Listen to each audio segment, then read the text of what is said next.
Veinte máximo. Vale.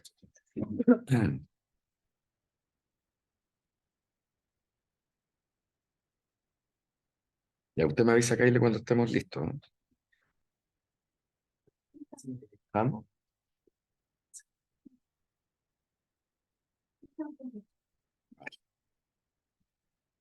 Bien, buenos días. Muchas gracias por venir a este panel que hemos titulado La criminología de la movilidad en Chile, control migratorio, expulsiones y encarcelamiento. Me acompañan en el panel la doctora Martina Cosiña, de la Universidad de O'Higgins. Martina es investigadora postdoctoral, docente universitaria de pre y posgrado, doctora en Derecho y Ciencia Política y máster en Criminología, Política Criminal y Sociología Jurídico-Penal de la Universidad de Barcelona. Es además diplomada y abogada de la Universidad de Chile y en los últimos años se ha dedicado al estudio de la movilidad humana y del refugio, con particular énfasis en los derechos humanos.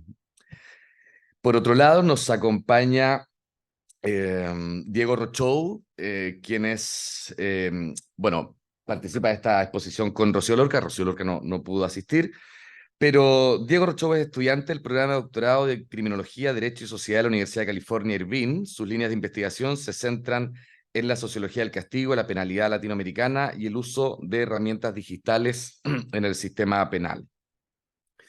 Les doy la más cordial de las bienvenidas y les agradezco mucho por este entusiasmo de participar en este panel.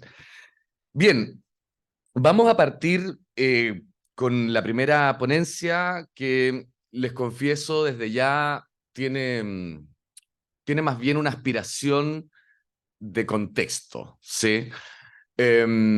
Y desde esa perspectiva tengo que confesarles también que el título que aparece en el programa, Migración Segura, Ordenada y Regular, sufrió algunas modificaciones y por lo tanto creo que nos vamos a quedar para esta nota de contexto con el título del propio panel, ¿sí? Bueno, a mí me gustaría entonces partir con unas breves notas conceptuales en torno a lo que es la criminología de la movilidad. Y digo particularmente breves porque ayer tuvimos el privilegio de escuchar a la doctora Cristina Fernández Besa, quien desarrolló latamente estas notas conceptuales. Entonces, eh, quien quiera profundizar, desde luego, tiene que revisar la ponencia de ayer, que estuvo muy buena. Bueno, de acuerdo a Pickering, Bosworth y Ash, la criminología de la movilidad es un subcampo del saber criminológico cuyo foco se centra en analizar críticamente las nociones de no ciudadano y del gobierno a través del control migratorio, ¿no? Y desde esa perspectiva identifica y analiza críticamente los efectos que precisamente trae consigo el etiquetamiento de migrantes irregulares, de los migrantes no deseados, como criminales, y todo esto en nombre del control fronterizo. Pues a partir de esas breves notas conceptuales, es interesante analizar, bueno, qué es lo que ha ocurrido en Chile durante los últimos 10 años, ¿no? Cómo se ha manejado, cuáles han sido las narrativas, cuáles han sido las prácticas que ha tenido el control de la migración durante los últimos 10 años, nos va a permitir advertir si existen algunas diferencias, si existen algunas continuidades, algunas rupturas, o si corresponde a un control más bien homogéneo que no tiene mayores rupturas, ¿no? Desde nuestra perspectiva, y por cierto, tengo que confesar también un pequeño equívoco, y es que esta ponencia es el resultado de una investigación que estamos realizando con la doctora Romina Ramos. No la mencioné al principio, se me fue. Ella no pudo asistir porque está ocupada de otros temas relativos al Congreso. Bueno, dicho esto, con Romina hemos detectado que en los últimos 10 años es posible distinguir dos etapas, ¿sí? Una primera etapa que iría desde el 2012 al 2019, en la que es posible observar un particular protagonismo de la expulsión frente a la alternativa clásica del Estado, que es el encarcelamiento de personas privadas de libertad. El foco, el protagonismo que adquiere esta expulsión, que la hace dominante frente al encarcelamiento, se logra advertir a partir, insisto, 2012-2019, de dos normativas fundamentalmente. Desde la perspectiva administrativa, citamos particularmente el Decreto Ley 1094, que es la normativa previa a la nueva Ley de Migración y Extranjería, y desde esa perspectiva, la expulsión administrativa, bueno, tenía algunos problemas de eficacia, la efectividad siempre o nunca fue tan buena en el ámbito de la expulsión administrativa, era un efecto común, digamos, un efecto el de que se declararan muchas expulsiones administrativas y luego el sistema era capaz de ejecutar muy poquitas expulsiones y por lo tanto se generaba lo que la literatura denomina una deportation gap, una brecha de la deportación que tiene efectos en la vida de las personas que son objeto de control, ¿sí? Esta latente y siempre constante amenaza de deportabilidad genera espacios de abuso, genera espacios en los que incluso pueden darse situaciones de explotación, ¿no? Pero luego, el 2012, entra en el panorama la ley judicial, o sea, la expulsión judicial, la expulsión penal, ¿no? Esta expulsión que se aplica desde la perspectiva penal a extranjeros que han cometido delitos y que se encontraban sin residencia legal en el país. Bueno, aquí rápidamente mencionarles a título de contexto lo que empieza a producirse en la medida en que la expulsión penal empieza a adquirir cuerpo, empieza a adquirir forma, es que los niveles de efectividad de la expulsión administrativa bajan, empieza a ser una expulsión que ya no es muy utilizada por el propio sistema y al contrario se empieza a dar cabida a una expulsión penal. Una expulsión que, por cierto, tiene características que no suelen encontrarse en la mayoría de los países, y es que se podía aplicar sin mínimos de cumplimiento en prisión, ¿sí? Entonces, de cierto modo, esta expulsión, incluso alguna parte de la literatura chilena ha llegado a decir que se trata de una renuncia al ius puniendi, porque en verdad es una puesta inmediata en libertad. La persona que era detenida, por ejemplo, traficando drogas, es detenida, es puesta en prisión preventiva, se resuelve el caso sobre las bases de la justicia de los acuerdos, procedimiento abreviado, y era inmediatamente expulsada. La expulsión en ese momento no solía tardar más de 90 días. Entonces, se veía como una renuncia al ius puniendi y de parte de los operadores del sistema se veía como una especie de beneficio. Beneficio para todos los operadores del sistema, incluyendo para las personas condenadas. La persona condenada lo único que quería era una puesta en libertad rápida, por lo tanto veían esta expulsión como un beneficio, y los operadores del sistema, o para los operadores del sistema, se les permitía cumplir con ciertos indicadores de gestión, cumplimiento de metas, etcétera, no cierres temprano de causa, y si uno se sitúa en el norte, la verdad es que el tamaño, ¿no? de casos que se dan por tráfico de drogas es bastante alto, y por lo tanto permitía, ¿no? tener una máquina aceitada de deportación. Pero ese panorama cambia con la pandemia. Cuando llega la pandemia, si uno mira los datos, uno puede mirar, por ejemplo, las expulsiones administrativas, los niveles de efectividad que tiene caen abruptamente desde el 2018 en adelante, pero los niveles más bajos de efectividad se sitúan precisamente entre el 2020 y el 2021, lo que tiene sentido, entre otras cosas, por el cierre generalizado de fronteras que impedía una materialización, ¿no? la ejecución de estas expulsiones.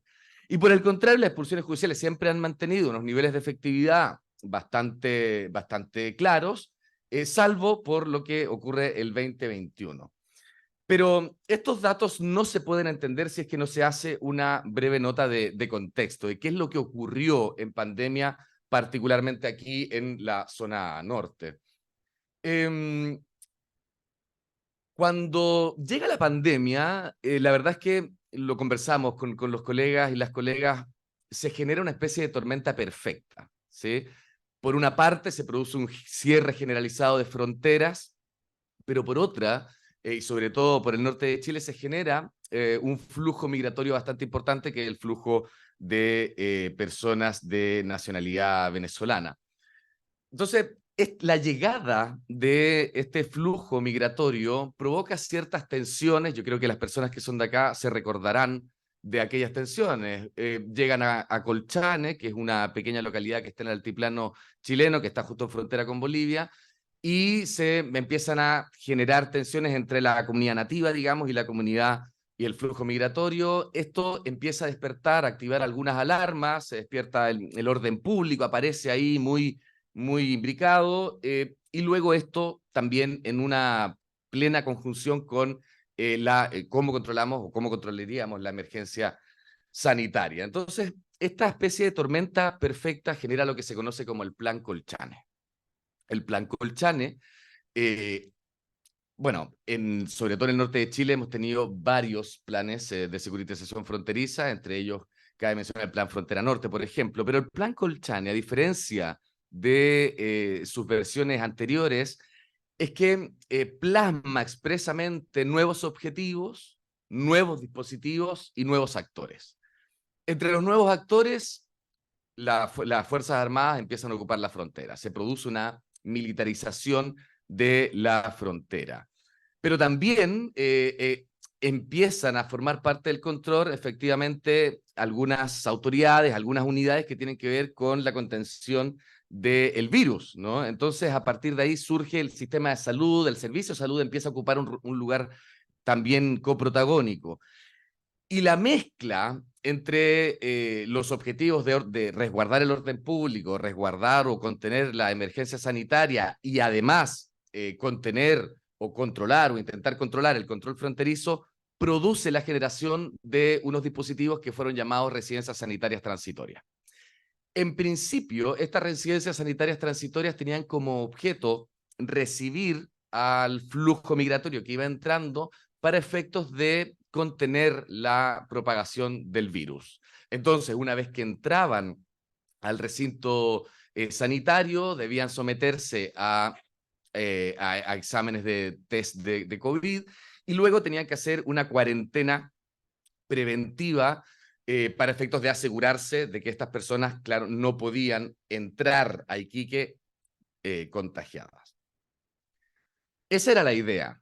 Pero lo cierto es que a partir de estos dispositivos de control, lo que se provocó fue precisamente, o más bien, el rol que se le atribuyó a estos dispositivos de control no solo tenía que ver con el control sanitario, sino que también con el control de fronteras. Y fueron precisamente estos dispositivos de control los que dieron lugar a expulsiones masivas durante los años de pandemia. Como se puede graficar en la foto, estas expulsiones masivas no solo lo eran en términos de, bueno, estamos expulsando centenares de migrantes, sino que además había todo un espectáculo de la frontera, como dice la literatura, ¿no? Se vestían con overoles blancos, debían ir con mascarilla. Lo cierto, esto a modo de anécdota, luego se comprobó a través de un dictamen de Contraloría que esos overoles no tenían nada que ver con la contención del virus, entonces era solamente una forma de estigmatizar a esta población, ¿no? Se transmite un mensaje en medio de higienización de la población. Bueno, ¿qué ocurrió entonces posterior a la pandemia? Uno podría decir, bueno, las expulsiones bajaron durante la pandemia por razones obvias, cierre de fronteras, etcétera, pero lo cierto es que una vez que acaba la pandemia, las expulsiones siguieron a la baja. Y seguramente en esto Martina va a profundizar bastante. Fíjense ustedes que durante el 2022 apenas se alcanzaron a ejecutar 31 expulsiones administrativas, y lo que se declaró era que habían más de 2.000 expulsiones declaradas, ¿no? En el ámbito de las expulsiones judiciales no se provoca este problema, siempre ha tenido niveles de efectividad bastante adecuados, y de hecho el 2022 suben en un 15% respecto del 2021. Pero el 2022 también se genera una especie de fiebre legislativa, ¿no? Ya la estigmatización de la población migrante y la asociación que existe entre migración y delincuencia empieza a crecer de una manera bastante afiebrada, Tanto así que lo que había logrado la nueva ley de migración y extranjería de no tipificar el ingreso clandestino como un delito, vuelve a estar en discusión en el Congreso, ¿no?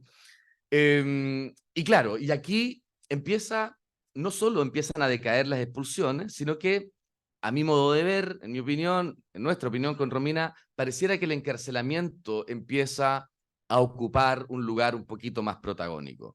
Ya no se piensa en esa expulsión que permitía que la máquina estuviera bastante aceitada, ¿no? Condeno, expulso. Ahora parece ser que el paradigma que se está construyendo descansa sobre una respuesta que tiene que ver más con la cárcel que con las expulsiones. Y, y bueno, y esto de cierta manera en el 2023 se empieza también a dibujar, ¿no? Ya conocemos todo lo que se denomina como el criterio de Valencia, que es solicitar, que el Ministerio Público solicite la prisión preventiva cada vez que una persona extranjera cometa un delito sin tener su documentación al día. La Corte Suprema, frente a un recurso interpuesto por la defensa, da a conocer su opinión, rechaza que existan vicios en este modo de operar, lo que implica, nuevamente, da una señal, da una pista de que el encarcelamiento empieza a tomar cuerpo. Y la verdad es que, esto en mi opinión, pareciera ser que si se llegase a tipificar el ingreso clandestino como una figura delictiva, este criterio, Valencia, este instructivo del Ministerio Público puede terminar significando o favoreciendo, facilitando todo lo que tiene que ver con el perfilamiento racial. No va a ser bastante fácil focalizar el control en personas que por su cuerpo transmiten esa noción de extranjero, ¿no?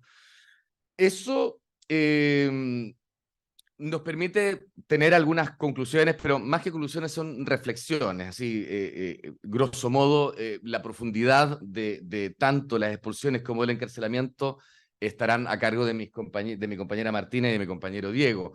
Pero así, rápidamente, pareciera ser que la única respuesta que se empieza a instalar en relación a la delincuencia del extranjero es la cárcel, ¿sí? Pasamos entonces de un sistema que basa su modus operandi en una expulsión que termina siendo vista como un beneficio y que termina aceitando toda la máquina para un paradigma que centra o se centra como única respuesta en el encarcelamiento. Desde esa perspectiva, la lógica gerencial que justificaba y que daba vida a la expulsión tiende a desaparecer para dar paso a un paradigma de carácter retributivo, de carácter irracional, porque claramente habrá que verlo, si el encarcelamiento se sitúa como primera respuesta de la delincuencia de las personas migrantes, entonces vamos a tener que ver si es que el Estado tiene capacidades reales para enfrentar esto y luego cuáles son los beneficios que este nuevo paradigma produce. Dicho estas palabras de contexto, insisto, me gustaría dar el paso a mi compañera Martina Cosiña, a quien ya presenté, así que Martina, el micrófono es tuyo. ¿También allá? Sí, perfecto. No, si me puedes pasar un poco el computador. Muchas gracias. Ah, sí.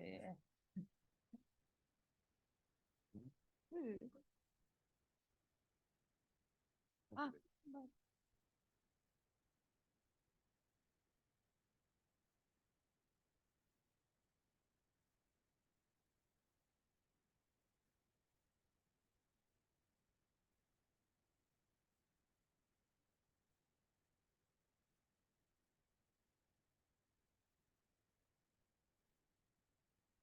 Súper.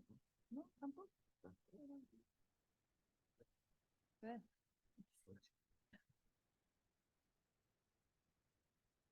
Bueno, en primer lugar, buen día. Quiero agradecer a la organización de este congreso por todo el trabajo que han realizado, que sé que es muchísimo, y bueno, también por la preocupación de dar espacio a cuestiones tan relevantes como es la migración. llevo un tiempo justamente indagando al respecto, y la ponencia de hoy día me interesaba analizar dos herramientas que desde mi perspectiva resultan esenciales justamente a la hora de hablar de cómo el Estado de Chile ha abordado la movilidad humana y específicamente en los últimos años. La ponencia la denominé Securización de la movilidad humana en Chile, expulsión y reconducción. La expulsión es una sanción que se establece tanto en el ámbito administrativo y, como bien dijo Roberto, en el ámbito judicial, cuando existe una sustitución de pena respecto de aquellas personas que han sido condenadas, extranjeros en este caso, sin residencia, por menos de 5 años y un día. Entonces, justamente lo que hace es evitar la prisión, y directamente entonces va a ser expulsado a su país, y ahí la sanción más bien es la prohibición de retorno a Chile por el lapso de 10 años. Ese sería como el castigo. Y también, como bien planteó, lo que ha acontecido justamente cuando nosotros vemos la evolución de la expulsión según los tipos es que mayoritariamente la expulsión judicial justamente ha atendido a ser la gran mayoría. Tenemos como en torno al 80% de las expulsiones hoy en día, que respecto de expulsiones penales, y a las administrativas cada vez son menores, independiente que, como vamos a ver, en los discursos una y otra vez se resalta la necesidad justamente de hacerlas más efectivas. Y la reconducción es una nueva figura, una figura bastante novedosa, que se implementa con la nueva Ley de Migración y Extranjería, la Ley 21.325. Es una ley que se dicta el 2021, pero tiene una vigencia diferida una vez comienza a aplicarse cuando se dicta su reglamento, es que esto es en febrero de 2022. Entonces, es una figura bastante reciente. Los datos que tenemos son los datos que justamente ha tenido desde febrero del año anterior, y existen muchos riesgos que, bueno, los vamos a ir planteando. Solo a modo un poco de introducción, justamente cuando nosotros hablamos de la securización de la movilidad humana, es esencial tener presente que esta relación entre migración y justamente entender un fenómeno como sociocultural total en este caso, desde la perspectiva del riesgo no es novedoso, no es inédito. Vamos a ver justamente cuando nosotros estudiamos la historia de la criminología de la movilidad, es que a nivel estatal se han configurado ciertos extranjeros que estaban considerados justamente enemigos. Entonces, resultaba bastante útil tener este enemigo adecuado en términos de control, ¿no? Y si nosotros lo vemos más a nivel contemporáneo, también lo podemos dar cuenta, específicamente justamente cómo se ha abordado en los países también en general, ¿no? Pero también a nivel latinoamericano, cuando vemos este espacio, se implementan justamente políticas que tienen por objeto establecer un sinnúmero de restricciones, un número de restricciones justamente a la posibilidad de desplazarse de manera libre. Entonces, en ese sentido, vamos a ver cómo se va construyendo de manera simbólica un otros y un nosotros, ¿no? Esta alteridad justamente que se va a configurar, y en torno a eso entonces es un constructo muy útil y muy eficiente en términos justamente de establecer restricciones. Entonces tenemos como una construcción bastante como dicotómica en torno a que los chilenos justamente y los extranjeros en este caso, donde serían unas amenazas a esta tranquilidad, y es bastante presente también en las distintas retóricas por parte de las autoridades. Y también lo hemos visto, ayer justamente Fabiola nos mostraba desde el 2022 más de 23 iniciativas justamente legislativas que vinculaban en torno a la movilidad y a la penalidad. Entonces, este constructo, que va a resultar útil y eficiente en términos simbólicos, termina aumentando entonces los dispositivos de control y vigilancia, y también como un botón de muestra, es lo que nos planteó Roberto, cómo se va militarizando justamente la frontera norte, este espacio donde hay una concentración importante respecto de estos dispositivos. Acá tenemos un decreto que también es bastante importante, el decreto 265 del año 2021, y lo que hace justamente esta normativa es ampliar facultades que son propiamente civiles, como de carabineros de orden público, a fuerzas armadas, ¿no? Entonces, en ese sentido vamos a ver que se establece en torno a la presencia militar con un efecto que busca ser disuasivo. ¿Y disuasivo frente a qué? A entradas en torno a extranjeros por pasos no habilitados, ¿no? Y en ese sentido, como nos plantea el subsecretario del Interior, Monsalve, en torno a que en Colchane se concentraría más del 90%, en torno al 90% de los ingresos por pasos no habilitados, ¿no? Además, justamente, otra manifestación de este aumento en términos de control migratorio y fronterizo de la militarización, el estado de excepción constitucional, en este caso de emergencia, por grave alteración del orden público. No solamente vamos a ver lo que está en la macrozona norte de nuestro país, sino también, bueno, en el sur de Chile, y lo que nos da cuenta es como una forma de gestionar justamente los conflictos, ¿no? Y en torno a eso, me pareció bastante como decidor justamente esta frase que en su momento el ministro del Interior, Delgado, nos plantea, ¿no? Que este estado de excepción constitucional se estableció justamente para dar seguridad a nuestras fronteras. Los chilenos merecen vivir tranquilos, ¿no? Entonces, ¿cómo así vamos como configurando, ¿no? Y si bien el fundamento en este caso de la dictación del Estado constitucional de emergencia tenía el motivo de grave alteración del orden público, vamos a ver justamente que acontece en torno a esta demanda por parte de la ciudadanía, ¿no? De una mayor seguridad, considerando justamente el suceso de lo que pasó con Byron Castillo.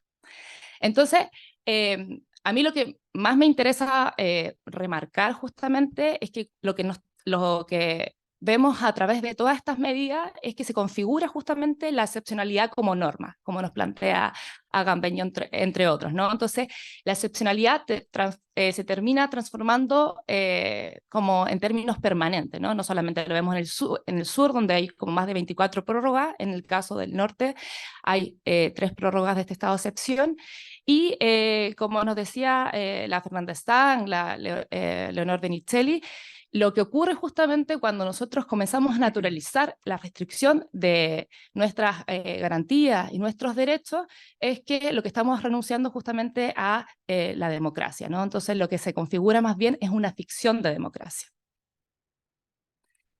Otra de las manifestaciones justamente de este aumento en términos de control fronterizo, en términos de militarización, lo vamos a ver con la ley de infraestructura crítica, que también, como vamos a ver, se trata de bastantes medidas muy novedosas y muy recientes que terminan justamente de imponer mayor cantidad de controles, ¿no?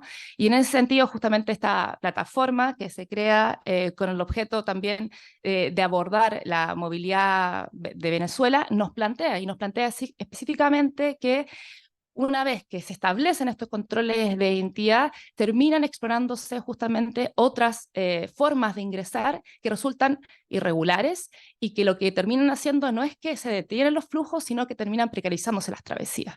Entonces, como vamos a ver, el Estado al final se va a configurar como un productor de irregularidad y lo que se establecen entonces son estas otras vías que resultan mucho más peligrosas. Bueno, y ahí también la literatura hace bastante tiempo nos ha planteado una y otra vez, ¿no? Cómo se van configurando entonces las jerarquías en términos del acceso a la ciudadanía, ¿no? Tenemos ciudadanos de primera y de segunda clase, y hay toda una construcción en términos como teóricos que resulta bastante eficiente respecto justamente de entender que más bien no se trata de una cuestión propia del Estado, sino como si fuera una responsabilidad del migrante. Y eso es muy claro, o sea, por ejemplo, otro de estas manifestaciones es limitar justamente el acceso a la regularidad. La regularidad vamos a ver que es como uno de los botones clave justamente a la hora de analizar la gubernamentalidad migratoria en Chile, y donde se establecen en este caso, por ejemplo, la imposición de visas consulares. Bueno, a varias nacionalidades tenemos a la comunidad haitiana, comunidad venezolana en el año 2018-2019, y el fundamento en torno a facilitar su inclusión. Pero luego cuando vamos a ver en términos de números, nos vamos a dar cuenta que su porcentaje en términos de concesión es muy bajo. O sea, la visa de responsabilidad democrática en torno a un 8-10%, y la visa también de turismo en torno a lo mismo. Entonces vamos a ver que se cierran las posibilidades o se limitan a tal grado en términos de poder ingresar justamente a Chile de manera regular. Y bueno, otra de las medidas en torno al reforzamiento de las sanciones migratorias, en este caso muy claro justamente, y lo vamos a ver con la nueva política nacional de migraciones que ahora en julio justamente se dictó, y que establece justamente la necesidad de agilizar las expulsiones y aumentar los motivos y las causales de expulsión.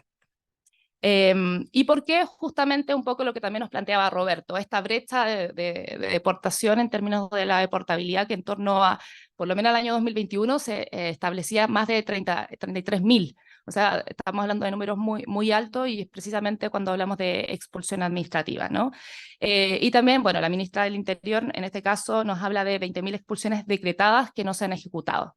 Esta baja capacidad que tiene el Estado chileno tampoco es tan baja. O sea, ustedes lo plantearon con Brandari, que realmente, con Brandari y con Daniel, que realmente igual era bastante eficiente el Estado chileno en términos de capacidad de expulsar, pero también sigue dentro como una lógica más global de que esta brecha existe. Solamente entonces como para que nos demos cuenta en torno a esta actividad legislativa que resulta también muy fuerte. O sea, vamos a ver que han efectuado solamente, como yo les decía, un ejemplo, ¿no? Buscan cambiar y ahora que la notificación justamente de las expulsiones sea vía correo electrónico. Y acá, bueno, el fundamento es en torno a la baja posibilidad justamente de dar inicio a estos procesos de expulsiones administrativas, nos habla de un torno a un 39%, y también es muy claro, por eso yo les decía respecto de las retóricas, ¿no? Acá la ministra Toás nos dice, son instrumentos efectivos, expeditos para expulsar. ¿Por qué? Porque justamente lo que se busca es evitar este desarrollo de las conductas dañinas, ¿no? Entonces vamos a tener una y otra vez justamente esta idea. Y lo que busca en este caso era superar este déficit, que ella reconoce justamente la capacidad del Estado de ejecutar en tiempo y forma oportunamente las expulsiones, ¿no? Bueno, dentro de otras modificaciones también muy recientes, la ampliación de la detención, en este caso cuando se detiene justamente para efectos de realizar y materializar la expulsión, tenemos el plazo de 48 horas y ahora justamente serían los 5 días máximo corridos, ¿no? Y bueno, también es el tema, y ahí justamente se conecta con lo que imagino Diego va a hablar, en términos de cárcel y migración, donde mayoritariamente, entiendo que era en torno a un 90%, vamos a ver que lo que se refiere justamente a expulsión por pena sustitutiva, esa expulsión judicial, corresponden a la ley 20.000, la ley de drogas, ¿no?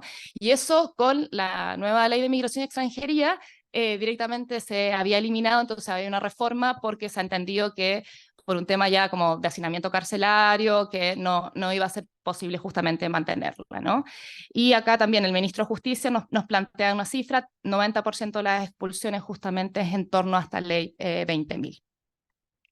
Bueno, ¿qué es lo que vemos? Justamente hay un cambio en términos de gobierno, hay como, bueno, por parte de toda una retórica que viene con un discurso que en ese sentido asume justamente la migración como parte de un derecho, pero luego vamos a ver diferentes medidas y políticas que más bien también responden un poco a esta misma lógica de securización de la movilidad humana, ¿no? Acá tenemos justamente la cuenta pública, la última del 1 de junio de este año, de que el presidente nos plantea, ¿no?, que esta política nacional de migraciones va a tener, bueno, dos foques va a tener basada, y uno de ellos de manera importante va a ser la idea de la gestión de las fronteras. Entonces, en ese sentido, lo vamos a ver justamente como un punto esencial. Entonces, y este énfasis lo vamos a ver por lo menos en tres cuestiones: militarización de control migratorio, ley de infraestructura crítica, en este caso de la cuenta pública, y la modificación legal entonces para hacer más expeditas las expulsiones administrativas. Entonces, la pregunta ¿es adecuada esta política justamente considerando el contexto? Me acordé bastante de lo que dijo la Cristina ayer, pues. Ya estamos justo en la hora, porque es interesante, al final como que es importante preguntarse si estas medidas terminan siendo aquellas más adecuadas al contexto, y nosotros si por ejemplo vemos de los 90 en adelante, vamos a ver que de manera importante en los últimos años se incrementa la migración.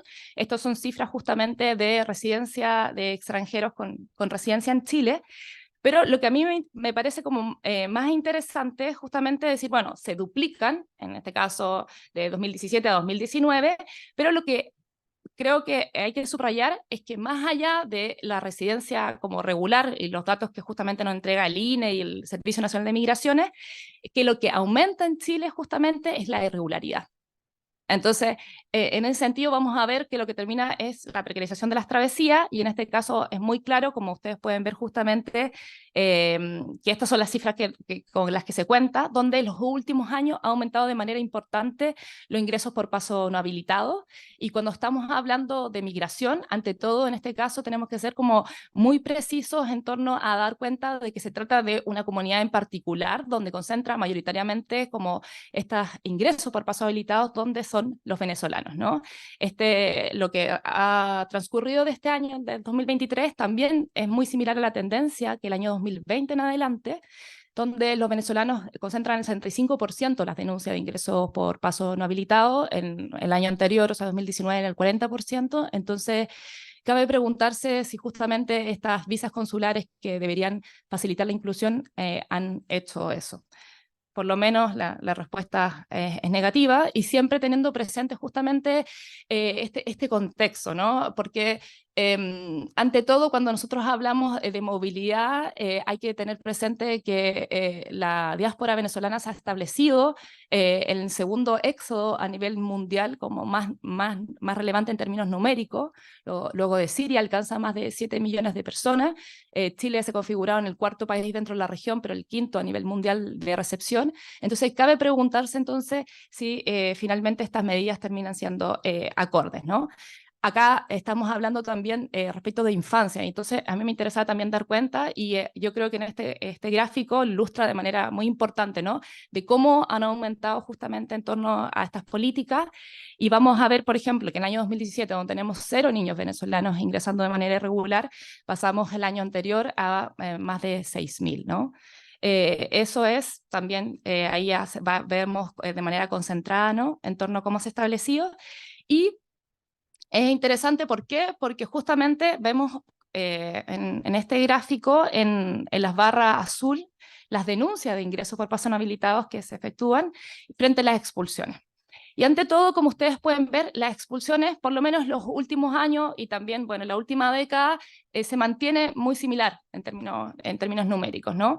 Entonces, ¿qué nos habla y qué nos permite entender justamente este gráfico? Es que mientras estos ingresos por paso no habilitados entonces van a experimentar un alza muy significativa, una explosión relevante, las expulsiones se van a mantener constantes. Entonces, lo que vemos es que hay una gobernanza que, más que expulsar, lo que termina haciendo es utilizando de una manera bastante comunicacional como una performance, ¿no? ¿Por qué? Porque justamente lo que busca es resolver justamente estas demandas. Entonces, por eso es tan importante estos constructos que se realizan.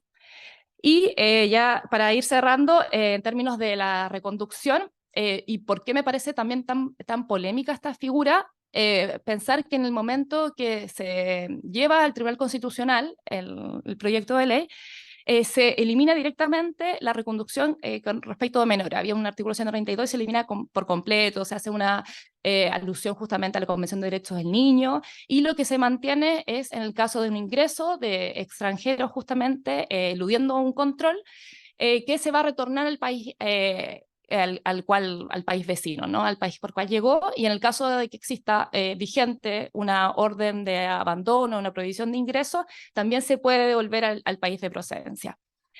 Quien realiza esta medida es la Policía de Investigaciones, que es el organismo justamente que se encarga en torno a la persecución de los delitos, de investigar. Y además se establece que una provisión de ingresar al país por 6 meses. Se establecen determinados derechos también, la misma ley, el reglamento, la posibilidad de ser oído. Pero es importante como que se pregunte qué posibilidad en términos de debido proceso cabe si realmente no existe ninguna instancia jurisdiccional justamente que vele justamente por estos derechos, ¿no? Esta nueva figura, como yo les decía, es bastante reciente, entonces hay que ver también cómo se va a ir desarrollando, pero lo que tenemos hasta ahora es que en la práctica, en las relaciones diplomáticas, por estar cortadas justamente con Bolivia hace mucho tiempo, no posibilitan la reconducción ni de venezolanos ni de ciudadanos colombianos, y también no hay una reconducción con Venezuela. Entonces, más bien es una figura justamente que está establecido y en términos de su aplicación ha sido bastante baja. Como ustedes pueden ver, esta es una noticia que encontré justamente en prensa, donde nos habla que el 85% de las reconducciones no se han podido materializar. Y es interesante porque luego cuando vemos los datos, en este caso vamos a ver, esto lo solicité por transparencia, que desde su funcionamiento en torno a los 6.000, que es bastante bajo considerando justamente el número de los ingresos. Lo que nos encontré por prensa era que era más de 7.000 que no se habían podido realizar, ¿no? Y es interesante porque también se van a establecer respecto a nacionalidad, lo que también vamos a ver en el caso de las expulsiones con Bolivia. Y ahí también por la región, cuando estamos hablando de migración es importante también tener justamente esta mirada. Ahora ya cierro y lo que quería plantear, que me parece también muy interesante, que los datos yo también los solicité desglosados por rango etario. Los datos que me entregaron fue que había una reconducción de una niña adolescente. Sin embargo, prensa establece que existen más en el periodo de 3 meses del año 2022, más de 2.500 niños y niñas reconducidos. Entonces, bueno, ahora hice una nueva solicitud justamente pidiendo el dato de cuántos niños y niños acompañaban procesos de reconducción de adultos, ¿no? Porque lo que tenemos al final igual es una fracción en términos de las garantías. Entonces, por tanto, como ideas para reflexionar, la gubernamentalidad migratoria chilena nos plantea varias cuestiones. Ante todo, que se establece una política selectiva, hay una gestión diferencial de las circulaciones respecto de las distintas comunidades, ¿no? Y lo que termina a hacer es precarizar las travesías. Entonces, la regularidad se establece como un eje central a la hora de poder acceder, y lo que termina ocurriendo es que hay toda una política en términos de las sanciones que más bien justamente se aplican de manera desigual dependiendo de las nacionalidades, y lo que establece es más un efecto comunicacional que en términos de su efectividad. Muchas gracias.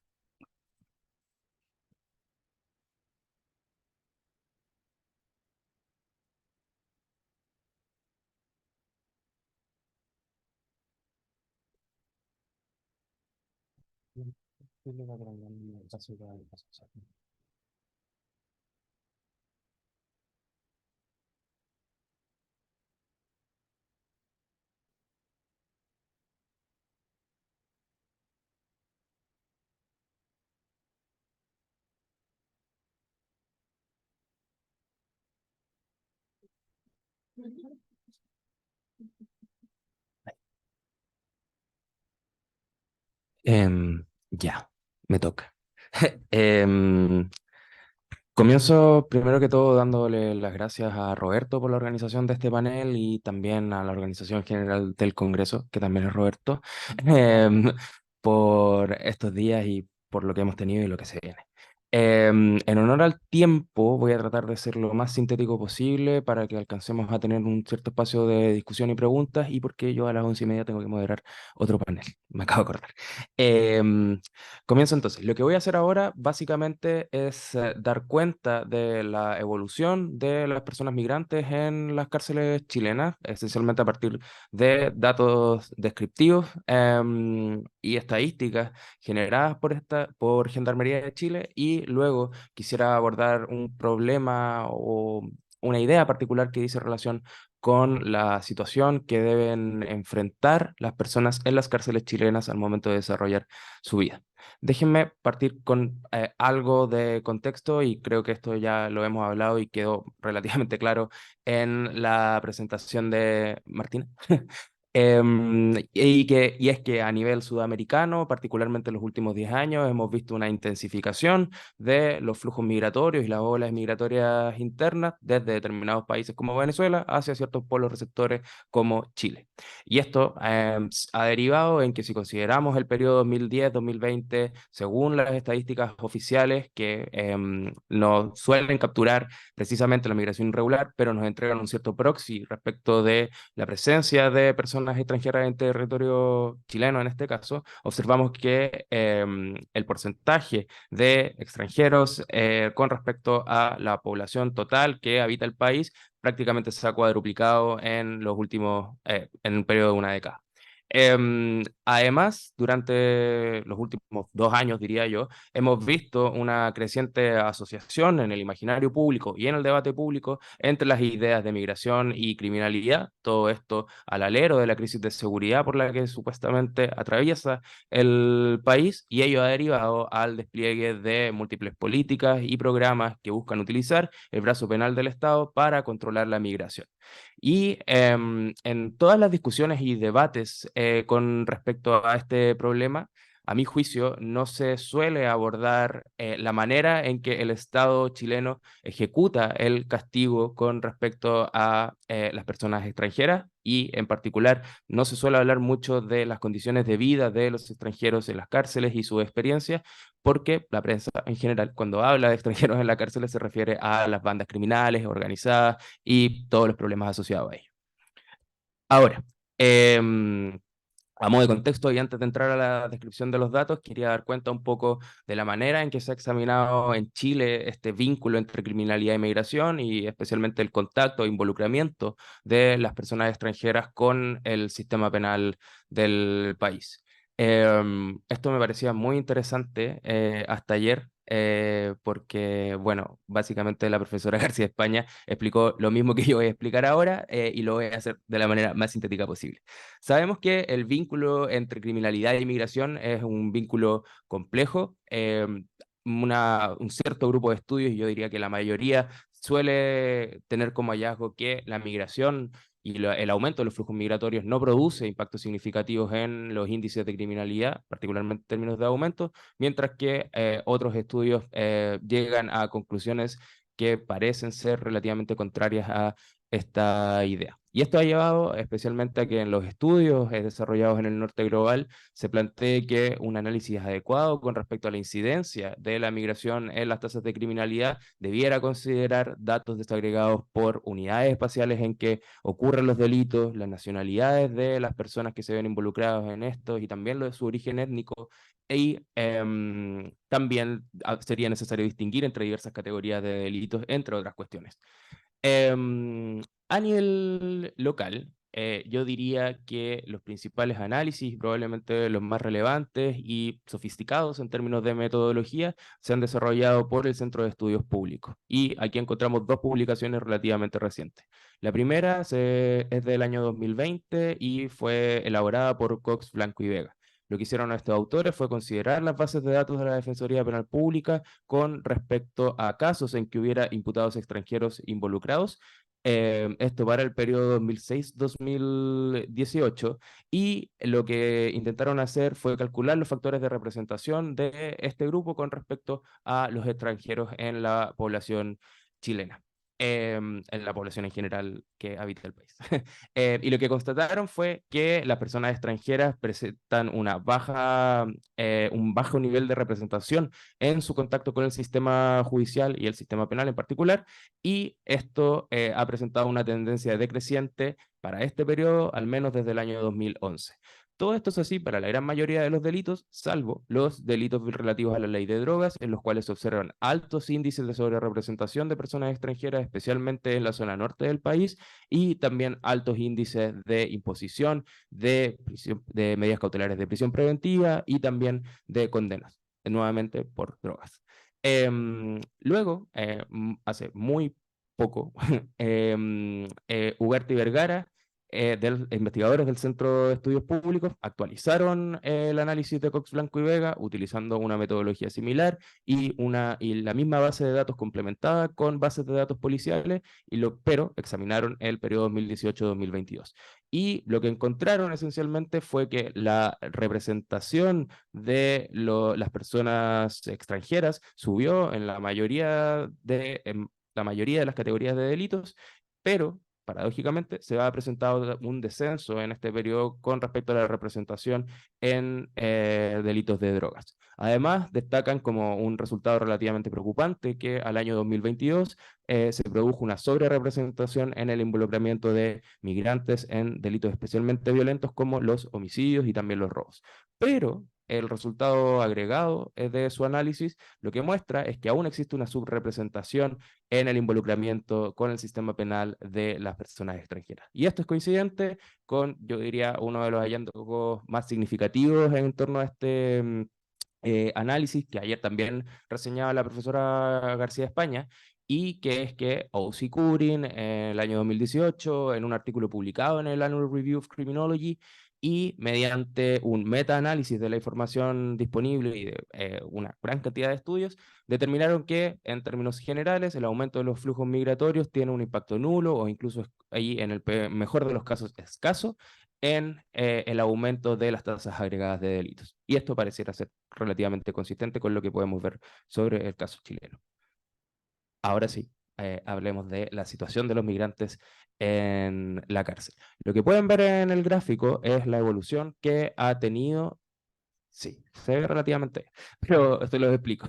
Lo que se puede ver en el gráfico es las variaciones que han tenido la población de chilenos en las cárceles del país y los porcentajes de extranjeros en las cárceles chilenas. Y lo que se observa básicamente es que mientras el porcentaje de población chilena en las cárceles del país ha variado en diversos momentos con aumentos y descensos, la tendencia de la población extranjera es de un aumento. Denme un segundo porque quiero que me lo recuerde más tarde. Lo que muestra el gráfico es que el porcentaje de población extranjera en las cárceles del país ha presentado una tendencia de crecimiento leve pero sostenida en el tiempo, que ha llevado a que, mientras el año 2012 teníamos aproximadamente un 3% de población extranjera en las cárceles del país, al año 2022 esta cifra ya alcanza prácticamente el 13% del total. Es decir, hemos visto un aumento relativamente significativo en un periodo de 10 años. Todos estos datos provienen de Gendarmería de Chile. Aquí estamos examinando y considerando conjuntamente personas condenadas y en prisión preventiva, y además elegimos el año 2012 con Rocío, porque eso marca el inicio de la implementación de la pena de expulsión como una sanción judicial. Em, Aquí podemos ver un poco la evolución de las tendencias desagregadas en términos de población total de personas condenadas y personas en prisión preventiva, y lo que se observa es que hasta el año 2019 al menos podíamos ver variaciones de aumentos y descensos en y hay un cierto intercambio entre quién ocupaba, qué categoría ocupaba el primer lugar. Y luego, desde el año 2021, es decir, los últimos, desde hace 2 años, observamos una cierta tendencia de consolidación del alza de la presencia de personas tanto en prisión preventiva como condenadas en las cárceles del país, de manera que a 2023 ya las personas en prisión preventiva parecieran ser sustantivamente mayores en número que las personas condenadas extranjeras en las cárceles chilenas. Ahora, en términos de nacionalidades, y les pido disculpas por este gráfico y por las líneas que no son muy marcadas, pero quería remarcar 3 cuestiones particulares. Primero, si vemos los puntos que están sobre el año 2017, podemos notar que las 3 principales nacionalidades en las cárceles chilenas correspondían a personas provenientes de Bolivia, Perú y Colombia. Luego, el año 2019, vemos un descenso en el encarcelamiento de personas provenientes de Perú y de Bolivia. Y en el año 2000, desde el año 2020, diría yo, vemos una tendencia de crecimiento acelerado y exacerbado de la población venezolana en las cárceles del país, también un aumento de personas de nacionalidad boliviana, y también podemos observar la tendencia creciente que ha presentado la presencia de personas colombianas en las cárceles chilenas. Y esto lo planteo porque si consideramos el año 2023, y estas son cifras disponibles a mayo, las 3 principales nacionalidades corresponden a personas provenientes de Colombia, Perú y Bolivia. Ahora, otros datos que creo que podrían ser más o menos relevantes son que y esto es similar con lo que ocurre con las expulsiones, la mayor parte de las personas extranjeras encarceladas en Chile se encuentran en la zona norte del país y en la región metropolitana, y aquí pueden observar los porcentajes de representación con respecto al total nacional de cada una de las regiones más relevantes a junio de 2023. También a junio de 2023, y creo que esto es significativo, relevante y merece una atención por parte de las autoridades, podemos observar que mientras las mujeres chilenas representaban el 6,8% de las personas chilenas encarceladas, las mujeres extranjeras representaban el 13,4% de las personas extranjeras en prisión. Y en esta tabla pueden observar, gracias, las variaciones porcentuales que han tenido a lo largo del último tiempo estos porcentajes de hombres y mujeres extranjeras en las cárceles. Ahora, mayor porcentaje de representación de las mujeres extranjeras en comparación con las mujeres chilenas se debería por el mayor involucramiento que tienen las mujeres extranjeras en delitos relativos a la ley de drogas. Y esto, la literatura latinoamericana, y particularmente en un libro reciente de Fondevila y Bergman, se ha conceptualizado como una situación que responde al mayor involucramiento que tienen las mujeres en el mercado ilegal de droga, con el objetivo de mejorar las condiciones socioeconómicas de sus familias y entregar sustentos materiales. Y tal vez esto sería un dato que las autoridades chilenas podrían considerar al momento de generar políticas o programas relativos al encarcelamiento de mujeres extranjeras en el país. Hasta aquí, lo que he descrito es esencialmente una serie de datos que nos permiten tener una idea y una representación con respecto a la evolución de la presencia de personas migrantes en las cárceles del país. Lo que no he abordado es precisamente qué pasa con su vida al interior de las cárceles. Al respecto, yo diría que la literatura en materia de encarcelamiento de personas extranjeras se ha desarrollado fuerte y especialmente en el norte global y especialmente en Europa, donde mediante una serie de análisis etnográficos diversos autores han podido constatar y conceptualizar los diversos problemas y necesidades diferenciales que enfrenta la población extranjera en las prisiones. Así se ha detectado que suelen tener suelen enfrentar severas barreras para mantener un contacto familiar estable con sus seres más significativos. También existen prácticas generalizadas de racismo contra las personas extranjeras, tanto de parte de otras personas privadas de libertad como de funcionarios penitenciarios, y también se presentan importantes problemas en términos de acceso a mecanismos y programas de rehabilitación y reinserción social. Esto ha llevado a que algunos autores, usando la idea de los dolores del encarcelamiento o los dolores del encierro elaborada por Sykes a fines de la década de los 50, hayan conceptualizado la existencia de determinados dolores del encarcelamiento que son propios de la población extranjera. Y así también se ha documentado a partir de testimonios en cárceles de Inglaterra y Gales que las personas migrantes privadas de libertad suelen de entender y percibir el castigo que se les impone como ilegítimo, y ello les provoca también fuertes sentimientos de desesperanza con respecto a su futuro. ¿Qué ha pasado en Chile con esta clase de estudios? Ay, perdón.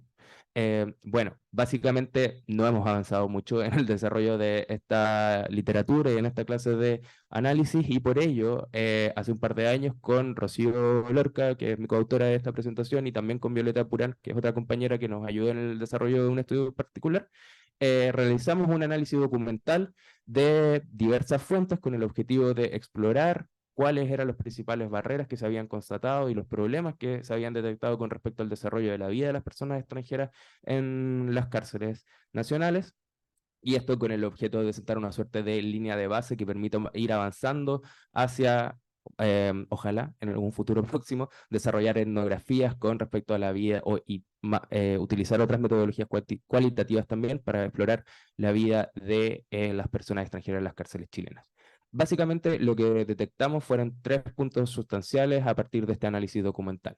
En primer lugar, que las personas extranjeras en las cárceles chilenas se presentan severas barreras para mantener contactos familiares relativamente estables con sus familias, y esto se explica especialmente en el norte del país por la inexistencia o escasez de teléfonos públicos, también la existencia de fuertes barreras burocráticas para poder acceder a estos medios de comunicación, también encontramos la falta de implementación de medios tecnológicos, especialmente en cárceles del norte del país, para promover el contacto de las personas privadas de libertad con sus familias y la materialización del derecho a visitas, por razones que pueden resultar relativamente obvias, es sumamente compleja con respecto a este grupo y especialmente en el caso de las personas que se encuentran en situación irregular, parece ser que este derecho difícilmente logra materializarse.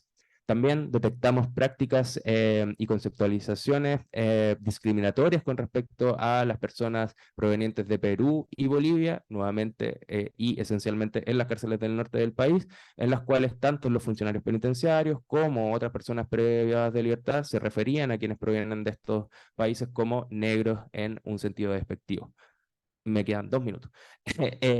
Y por último, detectamos también que el acceso a programas de reinserción es sumamente difícil para las personas privadas de libertad extranjeras en Chile porque generalmente no presentan un arraigo en el territorio nacional, tienen escasos contactos con su familia y esto les impide acceder a los documentos que permiten probar sus niveles educacionales y situación laboral. Ello incide luego en la calificación de su conducta al interior de las cárceles y ello finalmente limita su acceso a beneficios intrapenitenciarios. Además, y nuevamente en el caso de las personas en situación irregular, la inexistencia o carencia de una cédula de identidad les impide, perdón, acceder a los programas de trabajo formal que desarrolla Gendarmería de Chile en conjunto con empresas privadas.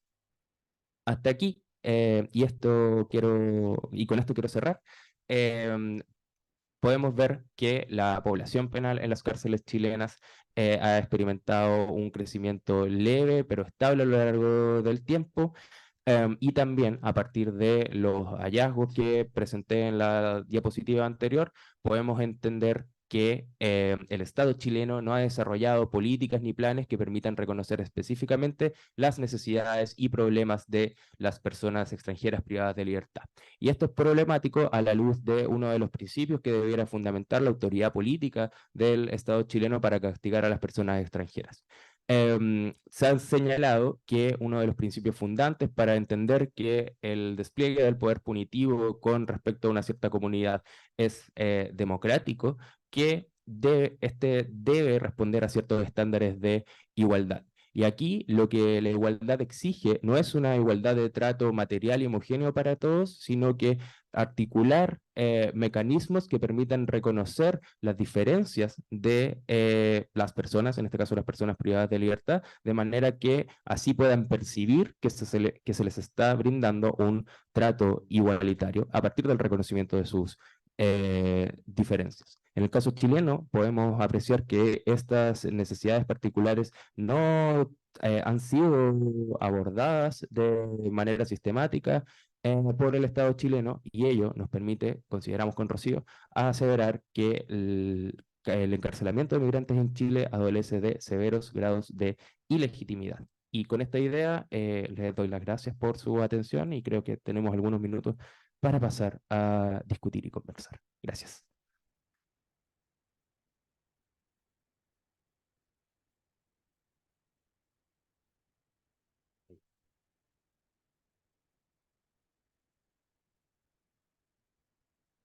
Tenemos 3 minutos.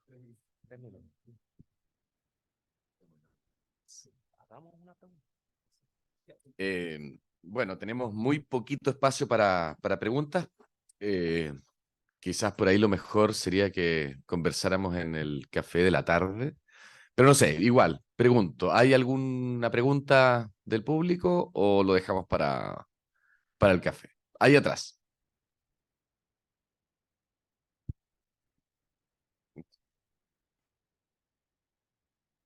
Hola, buen día. Mi Buen nombre día. es Alan Sáenz. Quisiera preguntar sobre la visión que tienen los panelistas respecto a la intervención de organismos internacionales en los procesos de securitización de fronteras acá en la macrozona norte, particularmente en Colchane, entendiendo que una de las fronteras más complicadas a nivel sudamericano en relación a la presencia, ¿cierto?, como de actores ACNUR, OIM. que tienen intervención directa en las instalaciones de dispositivos de refugios humanitarios y cómo esta es que se articula, ¿cierto?, con el rol que tiene el Estado chileno en relación a lo que exponían sobre los complejos procesos migratorios que tienen que pasar, dado la situación porosa de la frontera chileno-boliviana, y cómo es que se discriminaría bajo una visión de derechos humanos el derecho a migrar versus la visión de lo que va quedando, ¿cierto?, lo que todavía está instalado de perspectiva de enemigo interno en el Estado chileno y la otredad como un enemigo externo. eh, y también el rol que tiene la ONU y derechos humanos acá en este contexto. Eso. Sí. No sé si quieres decir algo. Es mío. Gracias por la pregunta. Yo no he indagado específicamente sobre organismos como internacionales y en torno como al abordaje justamente respecto de Chile. Lo que tengo conocimiento justamente que tanto, bueno, ACNUR ha entregado todo lo que tiene que ver con o sea, refugio justamente en Colchane y entregado justamente bueno, casa que se conocen que directamente es para efectos de hacer la primera acogida y ahí justamente se entrega todo lo que tiene que ver con del registro, tarjeta de infractor y luego directamente en el caso siguen como movilización de manera libre o quienes requieran vienen acá al refugio Lobitos en Iquique. Entiendo que eso es un poco la labor que ha realizado también en términos de capacitación justamente a las personas que trabajan justamente en dicho refugio. Y más allá, entiendo que UNICEF también estuvo ahí entregando algún material, también todo el tema de la información respecto justamente cuando hablamos ya de población en contexto de movilidad forzada y también infancia. Ya de ahí directamente de la OIM, claro, hay un trabajo como importante que viene realizando y hay una literatura bastante crítica en torno a la labor justamente que realiza y respecto a la idea de la gobernabilidad migratoria, ¿no? Que directamente a través como estos discursos de derechos humanos lo que terminan haciendo es controlar a población migrante. Entonces, en ese sentido, justamente existe como una literatura como, bueno, la Fernanda Stang, Domenech, donde hay una crítica como muy importante al trabajo que han realizado justamente y que termina coadyuvando justamente hasta toda esta política de secularización. Pero es una temática que yo no he indagado en particular. No sé si Roberto quiere agregar eso.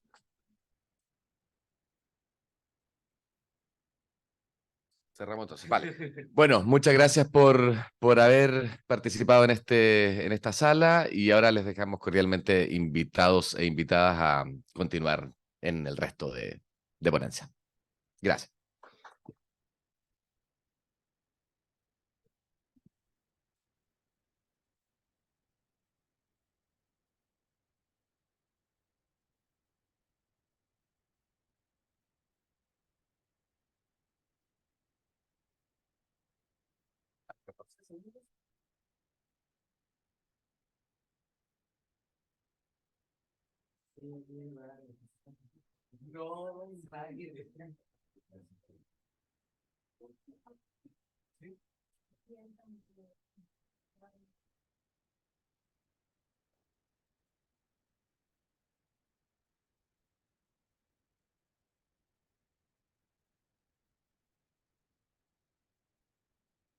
Hola, ¿cómo estás, Patricio? Sí, Patricia, ¿cómo estáis? ¿Cómo te ha Encantado de ido? conocerte. Igualmente.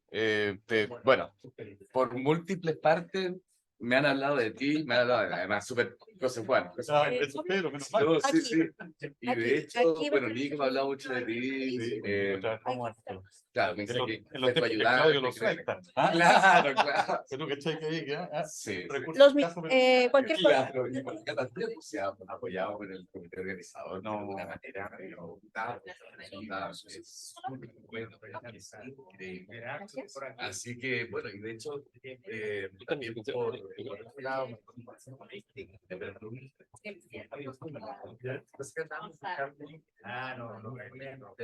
para armar un seminario pensado y salir Entonces, te aprovecho de dar la primicia. Es que capaz que para el segundo semestre entremos en contacto para que te vengas aquí, que te invitamos a hacer un seminario. Eso. ¿Te parece? Sí, pues, sí. Pero me faltaba este encuentro. Que tenés que conocer. Vale, Manuel. Oye, que estén muy bien. Que avance, que vaya muy bien la. Hola, ¿cómo estás? Soy Patricio Rosas. Hola Patricio, ¿cómo estás? Soy Pablo Cadena. ¿Cómo estáis? Bien, bien. Vamos a compartir mesa. Claro, y usted, Oh, perfecto. va a ser por el orden que van a presentar. Perfecto. Al lado de usted va a estar el caballero Yair. Y el presentador Nicolás Bravo. Ah, Me imagino que va a estar acá. ahí va, él va a presentar el título. Ah, ya.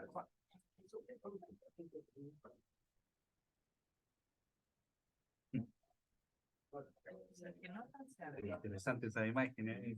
Hombre Pura imagen. ¿No? encapuchado, apuntando con arma de fuego. Sí, se ve muy interesante. A la cosa última, oye, todavía no le tomo el pulso al clima aquí, viene como súper agradable. ¿Y usted de dónde viene? ¿Santiago? Sí, de Santiago. Ah, ya. Se digo como que tengo frío visual, pero es visual. Está como andar con Esta sala sí hace calor. más ¿sí? calor. Sí. Sí, más Esta calor. sala es la que hace más calor. Le hago una consulta. ¿Usted sabe cómo puedo hacer la presentación, pero que ver los comentarios yo abajo? Sí, encantado. ¿Ah? ¿Puedo o no? ¿Secretario? Sí, por ejemplo, aquí tengo comentarios, pero que yo los vea nomás. Lo pongo a modo de presentar, ¿cierto? Pero no... No, es que todo lo que esté modo acá se va a ver al frente. Ah, perfecto. Ya, Todo lo que esté acá. entiendo. Ahora, ejemplo, si usted puede hacer, si usted quiere mostrarlo así, también se va a mostrar para el público. Sí, no, está bien así. Está bien así. Te paso. Llegó el colega de la cuarta presentación. Hola, De Colombia. Usted de la calle, no, me equivoco. No, ¿No? pero tengo cara de detective, ¿no? Tengo Le apariencia podríamos hacer una. de investigador. Ah, aquí el policía, el caballero. ¿Cómo estás? Ok, Pero eso es de Chile, sí. Sí, Sí. Usted es lo último, ¿cierto? El primero. Ah, perdón, sí. Ahora cualquiera cita me. No me traigo una corbata. Sí, porque todo ha sido como informal. Mi compañero de trabajo. no, Pero me la saco si tú me dices. No, no. o nosotros nos ponemos la nuestra. Pero ando con dos corbatas más que acá. Muy bien, siempre preparado. Muy bien, muy bien. Gracias. Muy bien. ¿Quién es la otra persona? Es. El presentador. No, somos cuatro. Ah, Pablo. ¿Qué tal? El moderador tiene camino. Sí, ¿y quién es el segundo? Viene con certeza. No sé si se ¿Quién es alcanza a Gonzalo? uno que expone. Hay uno, no sabemos si expone en línea o expone en la presentación. Sí. ¿Cuál de todos ustedes? Dice acá. Ya que- Ah, ok. Conmigo. Muchas preguntas, ¿no? Ajá, no, me voy a escapar. ¿Esos? Ah, sí. Sí. Llegamos al final 3 de 4. ¿Desde cuadro? Ah, pero falta Gonzalo, que no Ya. sabemos si se va a conectar. Me la estaba ayudando. Ay, ¿qué cosa? Aquí está la Bueno, presentación de. Ah, ya que igual vayamos. ¿Tu compañera? Ah, ya. No, entonces la dejo acá. Ya. nos turnamos porque ella tiene que hacer. Aquí se graba, Va a presentar y bien. etcétera, se maneja todo. Se graba, no hay streaming. Pero los cuatro, o sea, los tres posibles están presentes. Sí. Cuatro. Los cuatro. ¿Cuatro? Son cuatro. El Pero señor Gonzalo- Gonzalo, no sé si va a ser presencial. Ah, Gonzalo. No. García, no, pues no, bien. No. Ah, ni- No. Aceptaremos gentilmente la distribución de su tiempo Sí. entre nosotros tres. Ese 5 minutos más para cada uno. Sí, pero Diego fue a moderar una mesa afuera. Aunque yo creo Él era. A Diego no le toca acá. ¿No? Diego. yo creo que presentaba me ya. demoro. Pues, Diego va con Gonzalo. Sí, Diego iba con Gonzalo. Pero Diego, ¿eh? Va a moderar una mesa. Sí, usted tenía otra vez. Al mismo tiempo. Nada. Un hombre que goza la omnipresencia. No, ya. No. ¿Lo presento con el del celular o acá? Eso se ve. No, ya sé lo que pasó. No. La de Gonzalo y Diego se cae esa ponencia. Ya, esa fue. Ah, se cae la ponencia ya. Se cae la ponencia. Más Sí. tiempo para preguntar.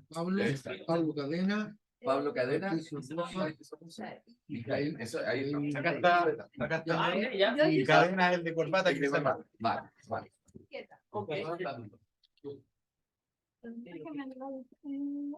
Entonces, digo, siéntate aquí para que ocupemos toda la testera y no quede. Cualquier cosa en casa, yo les voy a poner las presentaciones para que ustedes pongan adelante, atrás, todo eso. Los micrófonos, tienen que sacar el micrófono porque si no, no se vean. Ya. Va a estar en vivo por Suchicrim y va a haber una copia de respaldo. El único problema con mi presentación es que no avanza como puntero. No, eso es con... Hola, ¿cómo El estás? computador. Paula, moderador. Hola. Vale. Muchas gracias. Estaba pensando lo mismo, porque puede ser tu... No, porque el computador va a estar ahí encima. Entonces uno le va a hacer. No, yo soy moderador. el moderador. Sí. Pero vamos a sentar acá porque como falta uno. No se da el espacio. No sé. No es bien visto que hay un espacio desocupado en la testa. Los robots, ¿no es cierto? Es la tuya. Sí, tiene algo que ver con el prófugo de la justicia. Y yo no ocupo, por seguridad integral, yo no ocupo temas. Son todos desde nube. Ok. Acceso restringido. Yo pensé que era como la vanguardia de la tecnología, pero veo que estoy generando puros problemas. Puros problemas le generaba yo a la Pero ya lo pudiste. Sí. No, esa es la de él. Ahí está. Esta es la mía. Sí, no, estoy viendo que si se proyecta. ¿Sí? Ya, yo se los voy a poner a cada uno de sus.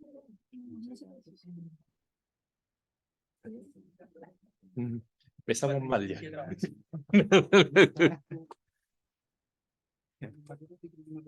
Y también tengo que estar en trato de tener puente entre las dos ocupaciones para siempre hacer un 2 por 1. Ya, voy a ir a ver para decir Sí. Ya. ¿Qué ciudad? En Bogotá. En Bogotá. Sí, pasé 9 meses por mi vida. En algunos tiempos de desorientación vocacional, desde San Vicente del Caguán hasta otro lado, investigando también el problema entre Cali y el puerto Buenos Aires, y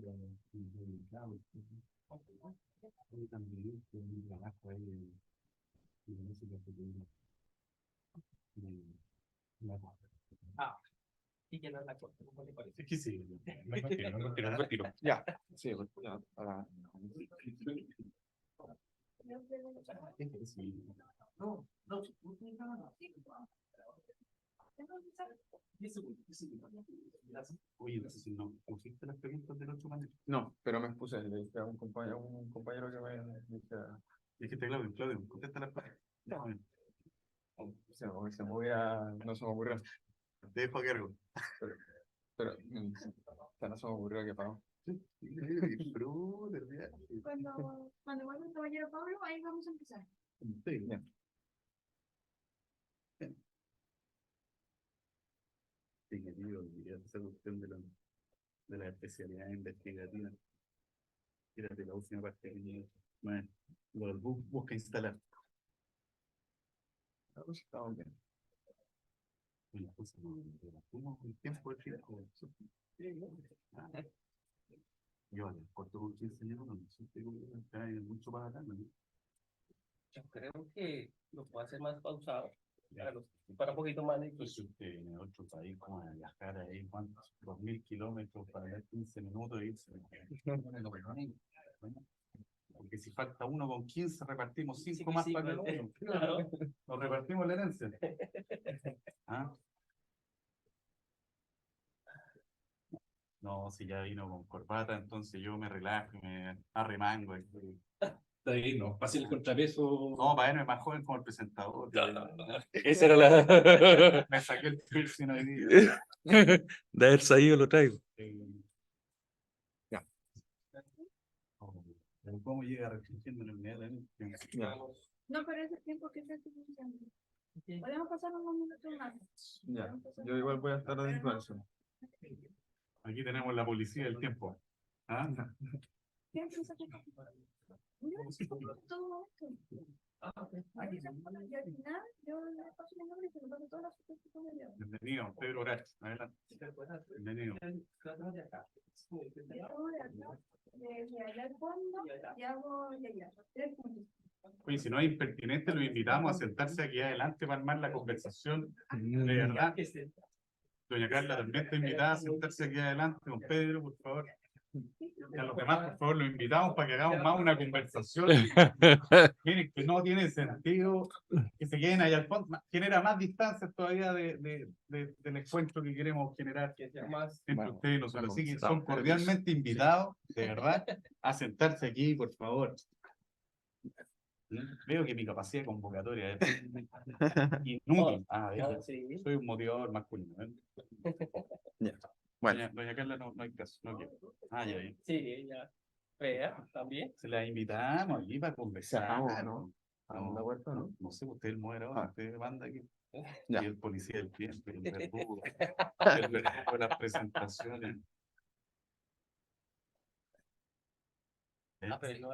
Lleno total, todo logramos. No, a medida que va avanzando se vaya. Ya. Bueno, vamos a dar inicio a esta mesa que tiene por nombre Investigación y Análisis Criminal, donde acá nos acompañan, por una parte, el profesor Yair Rodríguez de la Policía Nacional de Colombia, el profesor Patricio Rosa Ortiz de la Universidad de Chile y el profesor Pablo Cardena de la Universidad de Valencia. El orden de las exposiciones va a ser, en primer lugar, el profesor Pablo, luego el profesor Patricio y finalmente el profesor Yair. Van a contar con 15 minutos según lo estipulado. Yo cuando falten 5 minutos les voy a avisar y luego nuevamente a los 2 minutos les voy a hacer otro recordatorio para que concluyan su presentación. Las preguntas van a ser hacia el final de esta mesa y, por cierto, van a ser libres, así que de todas maneras no es necesario que la realicen una vez terminada cada una de las exposiciones. Bueno, para partir la primera presentación del profesor Pablo Cadena, su reseña cuenta con 20 años de experiencia en temas de seguridad pública, con un magíster en gestión y políticas públicas de la Universidad de Chile. Cuenta además con un máster en prevención y represión del blanqueo de dinero y fraude fiscal de la Universidad de Santiago de Compostela. Actualmente finaliza su doctorado en Derecho, Ciencia Política y Criminología de la Universidad de Valencia. Adelante, profesor. Gracias a todos por la asistencia, gracias por la organización. Aquellos que no hemos, en alguna ocasión hemos organizado congresos, sabemos todo el trabajo que conlleva tras bambalinas y no es menor, así que parto agradeciendo ese trabajo. Dicho eso, esa es. Gracias. Comienzo con la presentación. Vamos a iniciar esta mesa de investigación y análisis criminal puro y duro, ¿verdad? Este trabajo que presento hoy fue hecho en colaboración con 2 colegas de la Universidad de Valencia en España, el doctor Álvaro Bri Redón y Francisco Paco Montes Suárez. Y se titula Análisis criminal de la región metropolitana de Chile, un enfoque de datos de panel espacial. Este es el contenido, voy a hacer una pequeña introducción, darle contexto a la exposición, explicaré luego el método que utilizamos y los datos que dispusimos para ello, los resultados y finalmente discusión y conclusiones. Este trabajo tiene un fuerte componente cuantitativo. Nosotros nos dedicamos a lo que algunos denominan criminología cuantitativa y últimamente algunos le han dicho criminología algorítmica, donde basamos básicamente nuestro análisis utilizando herramientas matemáticas, econométricas y estadísticas. Pero para estos efectos de la presentación y lo acotado del tiempo que tenemos, ya nos advirtió el moderador, trataré de obviar la mayor cantidad de tecnicismos matemáticos posible, ¿verdad? Bien, como contexto, América Latina, según un reporte de la ONU del 2019, es la región más violenta del mundo, exceptuando aquellas zonas que son zonas de guerra. Nuestra reputada encuesta ENUS dice que casi un 80% de las personas percibe la delincuencia en el país aumentó. También casi un 40%, un 38,1% cree que será víctima de un delito en los próximos 12 meses, y la victimización de hogares registra un 25,4%, es decir, que al menos uno de sus miembros ha sido víctima de algún delito consumado. Eso nos posiciona como una región violenta, sin más, ¿verdad? Entonces, todo este tipo de estudios son importantes para contener y combatir el crimen en cualquiera de sus formas.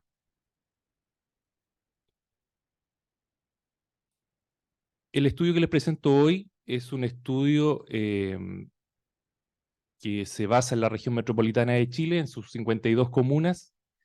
Es un estudio longitudinal, transversal, de datos de panel, como yo ya lo decía anteriormente. Abarca un periodo extenso de 9 años, del 2010 al 2018, hasta antes de la pandemia. Sabemos que la pandemia produjo una modificación en los delitos, en el actuar criminal, por ende requiere ya otro estudio que se han hecho. Este estudio es muy rico en cuanto a la cantidad de datos que contiene. Tiene más de 2 millones de registros de casos policiales. También tomamos 16 tipos de variables socioeconómicas y demográficas, y además le agregamos información espacial y temporal. El análisis criminal, muy a grosso modo, y este tipo de, como ustedes lo pueden ver ahí en la lámina, nace un poco del área de la biología. Muchos le atribuyen